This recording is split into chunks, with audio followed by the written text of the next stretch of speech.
Hi, this is John Gabriel, and I'm with Dave Steed, and Dave's lost 80 kilos, which is 176 pounds. And I recently got an email from Dave saying that the Gabriel Method was very influential in his weight loss. And so I just wanted to interview Dave and talk about his success. And so just bringing him in now, Dave, congratulations on your success. I'm so happy for you. That's an amazing achievement. And for those of you who are watching right now, these are Dave's before and after pictures. These are actual untouched before and after pictures. And the one thing I want to say about them, Dave, is similar to me, is that your after pictures don't show that you ever carried that much weight. I mean, you don't have any excess skin or loose skin. Did you get surgery for that, or? No, no surgery at all. And the funny thing is that the people that see me today, first of all, they don't recognize me at all. Yeah, And a lot of people think that the photos are actually photoshopped. exactly. They see them and they say, no, that's not real. It's not One, possible. yeah. So tell me about what happened, what your story, how it started, and especially how you were able to get such phenomenal results. Okay, awesome. Well, it's been a journey of around about 9 to 10 years, John. And before I started my weight loss journey, I grew up in a family that was also overweight. I have three sisters, and my family's been very supportive over the last 10 years, but we all grew up overweight and didn't have the best choices when it came to food.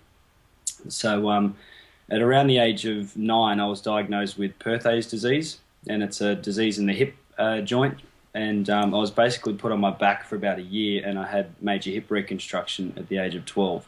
Wow. So before that, I was playing football and t-ball, mod ball, and I was very active. I was still a bit of a big and bulky kid, but I was running around all the time. So when I was put on my back, I kept eating the same, but I wasn't moving at all. I had to learn how to walk again, had rehabilitation for about 6 to 8 months. And it was such a severe case that they told me that best case scenario, I'd probably be in a wheelchair by the age of 22. I'd need a full hip replacement because the disease was that bad. So at around the age of 12 to 13, I had the reconstruction, and then it was just rehabilitation after that. So it was a really rough time for the family. We had a lot of things going on, and the stress and all the trouble that came with it was a lot for myself and my family. So I started to whack the weight on, as you would imagine, especially when I was still eating, the same poor food that I was before. I had no way of getting it off. So around the age of 16, 17 in high school, I think I was at my biggest at around about 155 kilo. So I went all the way through high school with a mask on. I was too afraid to really show my true colors because I was always seen as the happy, fun-loving kid who didn't want to, have a beef with anyone because I was too afraid that as soon as I showed my true colors, I'd get picked on for being overweight. And so I was always just the one who agreed with everything and didn't want any trouble. So all the way through high school, I struggled with weight, and I had that, as I said, that guess just picture above me of the big guy at school. So at around about 2009, I started to lose some of the weight, and much like your story, I tried so many diets. Our family went through absolutely everything. Tried the Atkins diet as well, full protein, no carb, all carb, no protein. And the same thing, we'd lose a little bit of weight, and then the weight would come back on with interest. So it was around about 2012 where things really started to happen. It was only a couple of years ago. So up until that point, I'd lost around about 40 or 50 odd kilos. Starting from 2009, is that right? So around about 2012. Okay. That's when I say that the magic started to happen, and it was a complete lifestyle and environment change. Yeah. And this is where it occurred to me that environment is stronger than willpower. And that was evident because in the space of about a month, I left my job of about 7 years. I left my original family home and moved, and I left my ex-girlfriend at the time. So that big change enabled me to lose a lot of the stress that I was dealing with. Yeah. And in the space of about 3 months, I was dropping a kilo a week.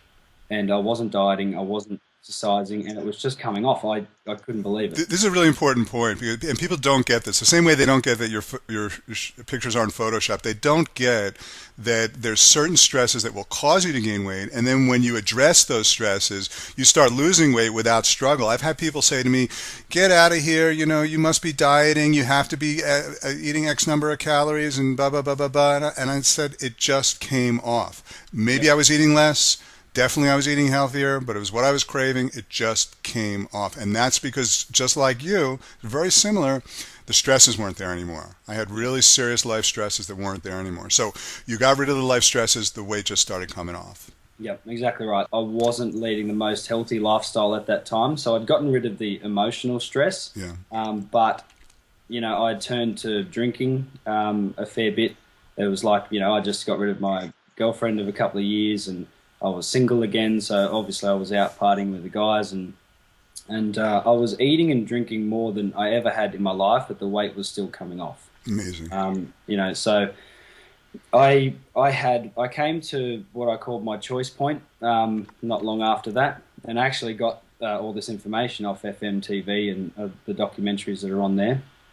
And the choice point that I had was up around a year or so ago, is that I was losing my family to alcohol, and it's something that I've only just recently come to terms with. The fact that, I am an alcoholic. I have a problem with alcohol. And that was the one last thing, John, that was keeping me from, showing my true colors and getting me to where I am today.